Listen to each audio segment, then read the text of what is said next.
जब लंका का स्वर्णिम साम्राज्य अपने वैभव के चरम पर था, तब रावण केवल पृथ्वी का ही नहीं बल्कि सभी देवताओं और नवग्रहों तक को अपने अधीन करने का अभिमान पाल चुका था। उसके मन में बस एक ही इच्छा रहती थी कि उसका पुत्र मेघनाद ऐसे समय में जन्म ले कि जिसकी कुंडली में केवल विजय, पराक्रम, दीर्घायु और अजेयता ही लिखा हो। वह यह चाहता था कि भविष्य स्वयं उसके आदेश के अनुसार चले। इसलिए उसने एक दिन विचार किया और नवग्रहों को अपने राज दरबार में बुलवा लिया। जब सूर्य, चंद्र, मंगल, बुध, गुरु, शुक्र, शनि, राहु और केतु उसके सामने उपस्थित हुए, अपने सिंहासन पर बैठकर रावण ने बड़े गर्व से कहा, हे नवग्रहों, सावधान होकर ध्यान से सुनो। आज मेरे पुत्र मेघनाद का जन्म होने वाला है। तुम सभी अपनी अपनी चाल इस तरह से बदलोगे कि उसकी कुंडली में केवल शुभ योग ही बने। कोई भी ग्रह उसके जीवन में बाधा या अशुभ फल देने का साहस नहीं करेगा। अब दरबार में कुछ क्षणों के लिए मौन छा गया। रावण का आतंक ऐसा था कि अधिकांश ग्रहों ने उसकी आज्ञा मान लेने में ही अपनी भलाई समझी। सूर्य ने सिर झुका दिया, चंद्र मौन हो गए, गुरु और शुक्र भी विवश होकर शांत खड़े रहे। लेकिन तभी शनिदेव आगे बढ़े। उनका मुख गंभीर था और वाणी में दृढ़ता। उन्होंने शांत स्वर में कहा, रावण, मैं न्याय का देवता हूं। मैं किसी के भय, शक्ति या अहंकार के कारण अपना गुण धर्म नहीं बदल सकता। जो जैसा कर्म करता है उसे वैसा ही फल देना मेरा कर्तव्य है, मेरा दायित्व है। मैं किसी की कुंडली को अन्यायपूर्वक शुभ नहीं बना सकता। बस शनिदेव के इन शब्दों ने रावण के अहंकार को आग की तरह भड़का दिया। उसकी आंखें क्रोध से लाल हो उठी और गर्जना करते हुए बोला, शनि, मेरी आज्ञा का उल्लंघन करने का साहस तुमने कैसे किया? क्या तुम्हें अपने परिणाम का भय नहीं? शनिदेव बिना विचलित हुए बोले, धर्म के मार्ग पर चलने वाला कभी दंड से नहीं डरता लंकेश। यदि सत्य के लिए कष्ट भी सहना पड़े तो वह भी हमें सहर्ष स्वीकार है। यह सुनकर रावण ने अपने सैनिकों को आदेश दिया, इसे अभी लोहे की भारी जंजीरों में जकड़ दो और लंका की सबसे अंधेरी काल कोठरी में उल्टा लटका दो, ताकि इसकी वक्र दृष्टि कभी हमारे सोने की लंका पर भी न पड़ सके। रावण की आज्ञा का पालन हुआ। शनिदेव को लोहे की मोटी जंजीरों से बांधकर अंधेरी काल कोठरी में उल्टा लटका दिया गया। आप विचार करिए, बरसों बीत गए, वहां न सूर्य का प्रकाश पहुंचता था, न शुद्ध वायु पहुंचती थी। जंजीरों के घाव से उनके पैरों को लगातार पीड़ा होती रही, लेकिन उनके मुख से कभी शिकायत का एक शब्द भी नहीं निकला। वे केवल प्रभु का स्मरण करते रहे और मन ही मन कहते, धर्म कभी नहीं हारता, धर्म कभी नहीं हार सकता, धर्म को कोई कभी पराजित नहीं कर सकता। अन्याय चाहे कितना भी शक्तिशाली क्यों न हो, उसका अंत एक दिन निश्चित होता है। समय बीतता रहा, फिर वह घड़ी आई जब हनुमान जी महाराज माता जानकी का पता लगाने रात्रि के पहर में लंका नगरी में प्रवेश किए।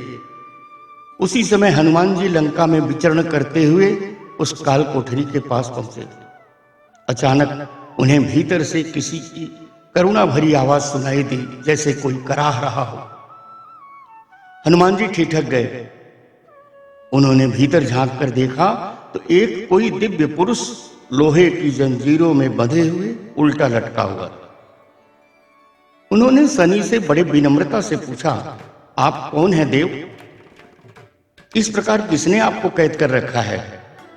भीतर से उत्तर आया, मैं शनि देव हूं। रावण ने अपने अहंकार में मुझे वर्षों पहले यहाँ कैद करके उल्टा लटका दिया है। आप कौन हैं श्रीमान? हनुमान जी ने अपना छोटा परिचय देते हुए बताया कि मैं रामदूत हनुमान हूं और मैं उनकी धर्मपत्नी माता जानकी का पता लगाने लंका आया हूं। जब शनिदेव की ऐसी वाणी सुने हनुमान जी का हृदय करुणा से भर उठा। उन्होंने बिना एक क्षण गंवाए अपनी अपार शक्ति से उस लोहे की विशाल जंजीरों को तोड़ दिए। वर्षों बाद शनिदेव बंधन मुक्त हो गए। उनका शरीर अत्यंत दुर्बल हो चुका था। वे ठीक से खड़े भी नहीं हो पा रहे थे। हनुमान जी ने देखा कि उनके पैरों में गहरे घाव हो गए हैं। इधर उधर देखा, पास ही एक पात्र में सरसों का तेल रखा हुआ था। उन्होंने अत्यंत श्रद्धा और प्रेम से उस तेल के पात्र को उठाए और शनिदेव के घावों पर धीरे धीरे लगाने लगे। जैसे जैसे उस तेल का लेप होता गया, शनिदेव की पीड़ा कम होती चली गई। वर्षों का असहनीय कष्ट मानो पल भर में शांत होने लगा। शनिदेव की आंखें कृतज्ञता से चमक उठी। उन्होंने हनुमान जी की ओर देखा, बोले, हे अंजनी नंदन, आपने केवल मुझे कैद से मुक्त नहीं किया, बल्कि मेरी वर्षों की पुरानी पीड़ा भी दूर कर दी। आपका यह उपकार जीवन पर्यंत मैं कभी नहीं भूल सकता। इसलिए आज मैं आपको एक वचन देता हूं कि जो भी भक्त सच्चे मन से आपकी आराधना करेगा और श्रद्धा से आपको तेल और सिंदूर अर्पित करेगा, उस पर मेरी वक्र दृष्टि का प्रभाव बहुत कम हो जाएगा। जैसे इस तेल ने मेरे घावों की पीड़ा हर ली, वैसे ही उसके जीवन की अनेक कष्ट, बाधाएं और दुख भी धीरे धीरे दूर हो जाएंगे। हनुमान जी ने विनम्र होकर हाथ जोड़ लिए और बोले, प्रभु, सेवा करना ही मेरा धर्म है।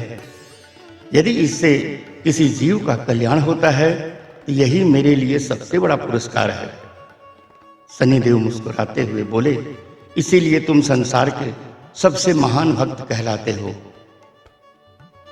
जो भक्त श्री राम का स्मरण करता है और सच्चे मन से तुम्हारी भक्ति करता है, उसकी रक्षा स्वयं प्रभु श्री राम जी करते हैं।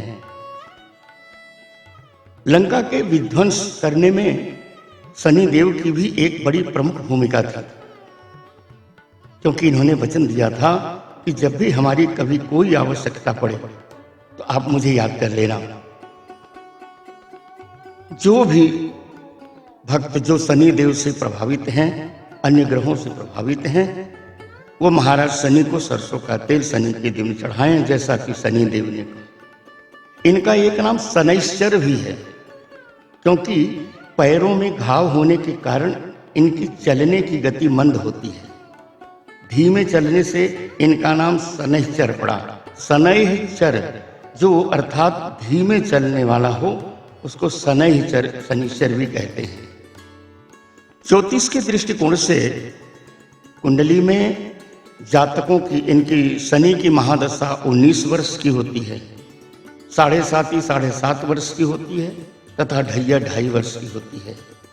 इसलिए उस दिव्य घटना की स्मृति जब सेवा, करुणा और भक्ति ने न्याय के देवता का हृदय जीत लिया था।